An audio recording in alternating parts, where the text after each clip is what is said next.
경찰이 된 지 6년 차에 평생 한번 경험해 보기도 어려운 사건을 만났습니다. 다정한 남자친구, 착한 예비 사이. 하지만 가면 뒤에 감춰진 그의 본 모습은 돈에 집착한 희대의 살인마였습니다. 어느 봄날 오후 부산 서부경찰서에 한 통의 신고 전화가 걸려옵니다. 강도가 들었어요. 사람이 죽었습니다 하는 아주 다급한 여성의 목소리였습니다. 현장에 도착해보니 집안이 폭격을 맞은 것처럼 아수라장이었습니다. 다급하게 사람이 있나 찾아봤는데요. 안방에 여성 2명이 누워 있었습니다. 뭔가에 심하게 맞아서 이미 사망한 상태였습니다. 잔인하다. 거실을 가보니 17개월 된 아기가 있었습니다. 아이고야. 아기요? 아기 옆에 엄마로 보이는 여성이 쓰러져 있었습니다. 심하게 폭행을 당한 흔적이 있었지만 다행히 생명에는 지장이 없었어요. 경찰에 신고했던 여성도 이 아기 엄마였던 건가요? 그렇습니다. 금품을 훔치러 들어왔다면 2명이나 살해를 한 게 좀 이상해요. 일반적으로 금품을 챙겨서 달아나기 급급하니까 2명이나 사람을 죽이는 경우는 거의 없죠. 아기 엄마의 그 진술에 의하면은 17개월 된 아기와 외출을 했다가 집으로 돌아왔는데 초인종을 누른 거예요. 잠시 후에 문이 열렸는데 그 앞에 웬 남성이 서 있었습니다. 모르는 남자가 서 있었던 거죠? 남성은 아기 엄마가 현관에 들어서자마자 목덜미를 잡아채고 야구방망이로 위협하며 안방으로 데려갔습니다. 피바다가 된 방바닥에 언니와 가사도우미가 쓰러져 있었습니다. 야구방망이로 얼마나 많이 맞았는지 이미 숨져 있었던 거죠. 너무 끔찍한데요? 범인은 아기 엄마가 이제 저항할 새도 없이 야구방망이로 마구 이제 때리기 시작했습니다. 이제 죽을 것 같아 느낀 순간 이렇게 말을 했다고 합니다. 아기가 있어요. 제발 살려주세요. 어떡해. 범인이 잠시 머뭇거리더니 이렇게 말했습니다. 아기 잘 키워. 신고하면 죽일 거야. 살려준다는 건가? 범인은 아기 엄마에게 이불을 덮어 씌워서 저항하지 못하게 만듭니다. 아기 엄마가 이불을 쓰고 덜덜 떨고 있는데 쾅쾅 소리가 들렸답니다.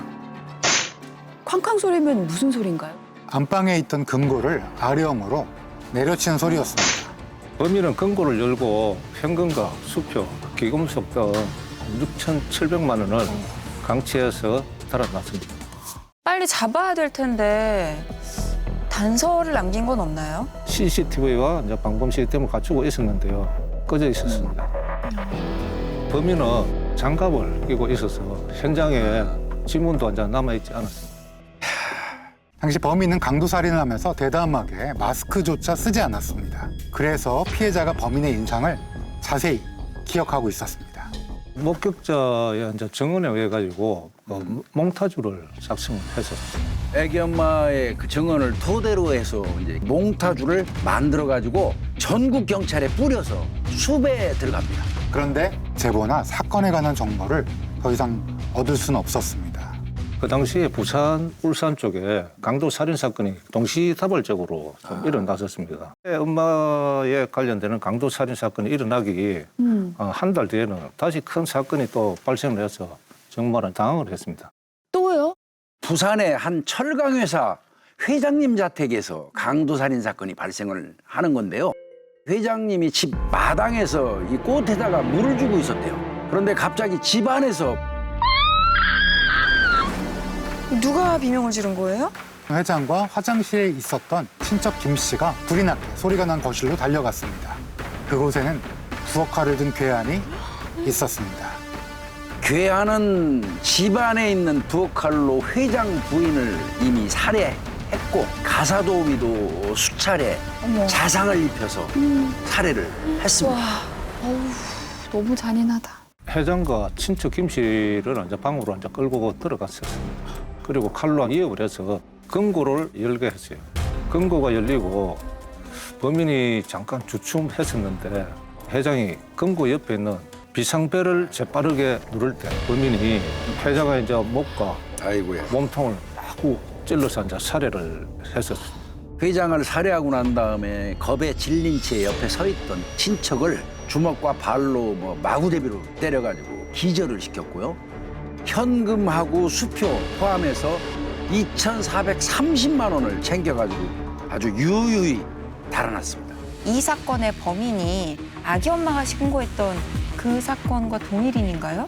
앞 사건은 야구방망이를 사용했잖아요. 회장 일가족 사건은 부엌칼을 사용한 게 다릅니다.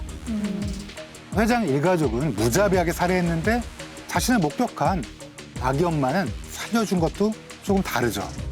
철강회사 회장 집을 현장 감식을 했었는데요. 혈흔이 묻은 족적이 발견이 되었는데요. 자세히 보니 혈흔이 묻은 다른 족적이 3개나 더 있었습니다.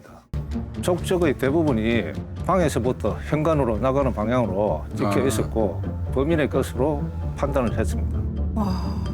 그러면 아기 엄마 사건과는 전혀 별개의 사건 아닌가요? 이 3인조 중에 앞 사건의 범인이 포함돼 있을 수 있잖아요. 경찰은 광범위한 수사를 펼쳤는데요. CCTV가 당시에는 많이 보급되지 않아서 범인을 추적하기가 쉽지는 않았습니다.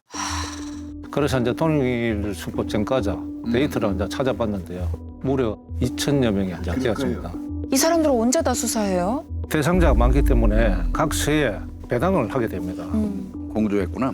공조 수사를 했는데 당시 한 동료가 이제 통일수법 이제 전과자 한 명한테 전화를 하게 되었는데 겨우 마음 잡고 사는데 너무 그러지 마세요. 그런 질책 아닌 질책의 말도 이제 들었답니다. 참 답답했죠. 범인은 이제 잡아야 하는데 그렇지. 수사 대상자는 많고 또 사건도 이제 여러 개인데 잘 풀리지도 않고 정말 답답하죠? 답답하네요. 형사님들이 굉장히 노력했음에도 불구하고 수사에는 큰 진전이 없었습니다. 아휴.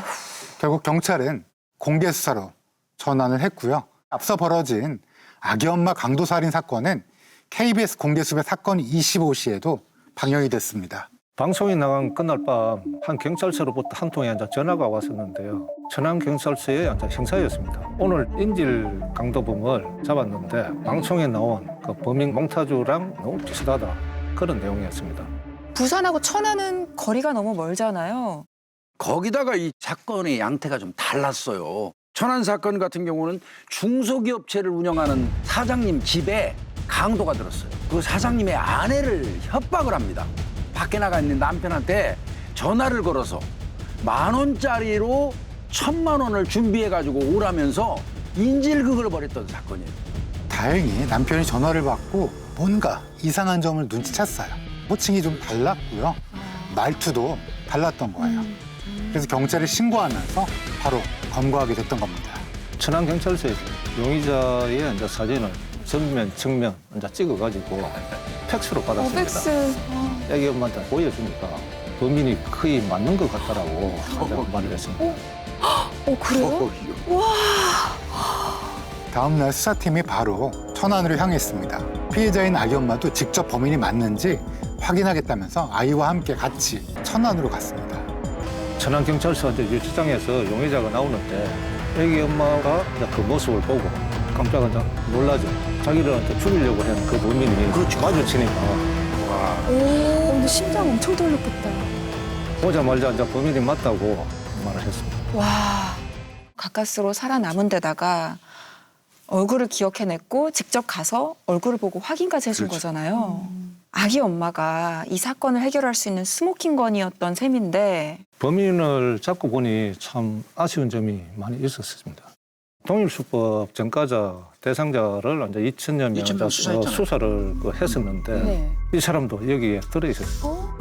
당시 동료가 전화를 했습니다. 그런데 자리를 비워서 그 형과 이제 통화를 하게 되었는데 겨우 마음 잡고 사는데 너무 그러지 말라고 형사가 면박을 이제 들었다고 했잖아요. 그게 바로 이제 그 범인의 형이었습니다. 당시에 행적 조사만 했었어도 그렇죠. 저게 이제 근거를 좀 할 수 있었는데 좀 아쉽습니다. 범인은 대체 어떤 사람이었는지 우리가 알아봐야 될 것 같습니다. 범인의 정체는 1968년생 정두영. 18세의 강도살인 범행으로 12년을 복역하고 1998년도에 교도소에서 출소했습니다. 바로 또 절도를 저질러 가지고 한 6개월 정도 재수감이 되기도 했고요. 1999년도 3월 달에 출소한 후에 또 이 어마어마한 범행을 저지른 것입니다. 정두영은 큰 대접으로 밥도 잘 먹고 커피나 차도 달라고 해서 마시고 말로는 미안하다고 혼자 했는데 전혀 진심으로 느끼지는 않았던 것 같습니다. 철강회사 회장 댁에서 강도살인이 일어났을 때는 족적이 3쌍이나 나왔다고 해서 우리가 3인조 강도 아니냐라고 얘기를 했었는데 여기에 정두영이 그러면 없었던 건가요? 경찰이 여죄를 추궁하다가 정두영이가 소지하고 있던 10만 원짜리 수표를 발견을 했어요. 압수한 수표를 살펴봤더니 그 수표의 주인이 바로 그 철강회사의 회장이었습니다. 정두영이 이제 범행을 저지르고 나오면서 자기 신발은 벗어놓고 신발장에 다른 신발을 꺼내서 손에 끼고 내 발로 앉아 걷듯이 엉금엉금 앉아 끼어서 족격을 남겼던 겁니다. 범인이 3명인 것처럼. 야, 근데 진짜 나쁜 놈인 게 지금 2사건에서만 무려 5사람을 살해했어요. 사실 정두영은 더 많은 사람을 죽였습니다. 10개월간 부산, 경남, 울산에서 부유층을 대상으로 10여 차례 이상 살인과 강도, 절도 등의 행각을 벌였고요. 모두 9명을 살해하고 8명에게 중상을 입힌 것으로 밝혀졌습니다. 연쇄살인마하고 딱 떠올리면 제일 먼저 유영철이 생각이 날 거예요. 근데 유영철이가요, 정두영이를 롤모델을 삼고 범죄 스승 삼아서 범행을 했거든요. 유영철이가 2000년도에 강간 혐의로 복역 중이었는데 그때 이제 정두영이가 막 나오는 그 사건 기사를 보고 이 범행 방법을 연구를 한 거예요. 또 정두영이 울산에서 남의 집을 턴 적이 있었는데요. 마침 집으로 들어오던 남성이 발견하고 제지를 하게 됩니다. 그런데 정두영이 현장에 있던 망치로 그 남성을 살해했습니다. 그 사건을 보고 유영철도 범죄에 그 유명한 망치를 사용하게 된 거죠. 유영철도 그랬던 것처럼 정두영도 사이코패스 아닌가요? 다른 연쇄살인범들은 대개 이제 부유층에 대한 증오와 적개심을 범행 동기로 내세우는 경우가 많았거든요. 네. 근데 정두영의 범행 목적은 오로지 돈뿐이었습니다. 강도를 하는데 방해가 되면 현장에서 잡히는 대로 휘둘러 무자비하게 살해하는 패턴을 보였습니다. 근데 정두영이 그 아기 엄마는 살려줬잖아요. 자신의 얼굴을 봤잖아요. 근데 그 목격자를 살려줬다? 도대체 왜 그랬을까요? 아기 엄마가 정두영에게 어떤 말을 했나요? 아기가 있으니까 살려달라라고 했죠. 이 한마디에 정두영의 마음 안에 있는 과거의 아쉬움과 미래의 욕구가 같이 들어있었다고 봅니다. 어린 시절 자신의 모습과 훗날 태어날지도 모를 자신의 아이를 투영했을 수 있습니다. 그래서 아기와 엄마는 살려준 것으로 생각됩니다.